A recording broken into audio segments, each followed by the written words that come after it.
So guys, natin nadawatan karon nga iPhone 13 Pro. So kagahapon na po ko nadawatan nga 13 Pro. Atong naging adlaw na ko nadawatan 13 Pro din gikuha na to ni Ma'am ganina.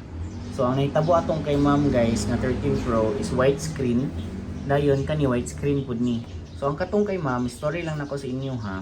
Katong kay Ma'am is nag widescreen siya tapos pag open ako, wala pa natangtang ang LCD, gigamitan nako ani no pang remove nato sa LCD kani guys. So pag angat pa lang nako ni display. So pag display niya ni blink din siya tapos ni black. So pag blink niya ni black, grounded ang unit. So pag open nako sa iyang cellphone is naka-jumper na. So refurbished to iyang unit ha. Awareness lang ta sa mga kapalit og cellphone ha. So refurbished to iyang unit. Nanay ingon ani jumper daan. So natangtang dito iyang jumper tungod kay wala gibutan og tape ug wala gibutangan og para pagahi sa kanang kini wala gibutangan ani. So para man ni sa jumper god. So dayon UV light dayon gamitan og UV light para dali mauga kani UV light man niya. Ayun no, UV light na siya. So maugar day na siya. Seconds ra uga na. So wala gigamitan na igo ra gi jumper. So, igo ra gi jumper, dayon siguro sa dugay na ginamit ni Ma'am, natangtang ang isa ka linya. So, pagkatangtang sa isa ka linya, nag widescreen balik. So, ang issue ato nga unit is widescreen gito siya. So, ibalik na pug issue widescreen. So, ang nahitabo pag open ako, ni display kay ni connect siya. Ni connect pag display natandog ba. Dayon pag remove gyud nako, pag angat na gamay, naigo din siya ani mga gold na color oh. Unang nag-ground. So ang hitabo sa cellphone ni Ma'am guys, namatay.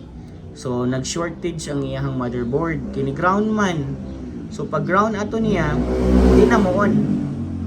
So ang ibuhat na ko ako na lang gisulda outro kay sayang man gud original ang LCD ba.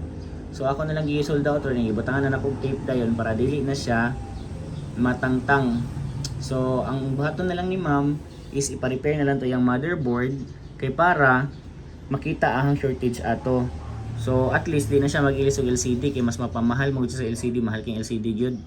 So okay na to yung LCD ato. So karon akong repair ani ay ako ang gi-repair karon kani 13 Pro gihapon. So nagsunod-sunod ni sila gani karon lang gid nako ni nadawatan 13 Pro. Dayon same problem widescreen. So kamo dia guys kung namoy problema widescreen problem sa LCD, dili noon tanan ha nga ma-repair pero nay uban nga ma-repair gyud. So parehaan ni karon na-repair pa gid siya. So kani nga phone. So na-repair pa. So at least di na mag-ilis og LCD kay mahal king LCD isa pa pod dili na genuine ang LCD nga barato. Kung gusto kag original mahal king original nga LCD. So at least kani nga phone original patanan. So kung gusto mo pa-repair sa inyong mga iPhone diha, kung na may mga ingon nga mga issue hilang mo diri sa shop guys. Basta widescreen, green screen, try na to repair. Dili gyud ingon na 100% maulian kay na may LCD gud nga di na gyud siya maulian. So kani siya na-appeal ni siya sa ma-okay. Katong kay Ma'am atong niaging adlaw, na-appeal siya sa kanang back job nga trabaho ba. Sa last nga nagtrabaho dapat gyud once mag-jumper gani mo, tarongon gyud ninyo jumper kay para dili mag-ground. So luoy kayo ang tagya basta mag-ground ang unit. So madubli ilang gasto. Moto ako na lang ko na ngayon charge ato ni Ma'am kay ila pa man tong ipatrabaho tong motherboard ato. Kay wala tay pang back sa motherboard sa karon aning 13 Pro. So kailangan magud na siya gamit nga sakto.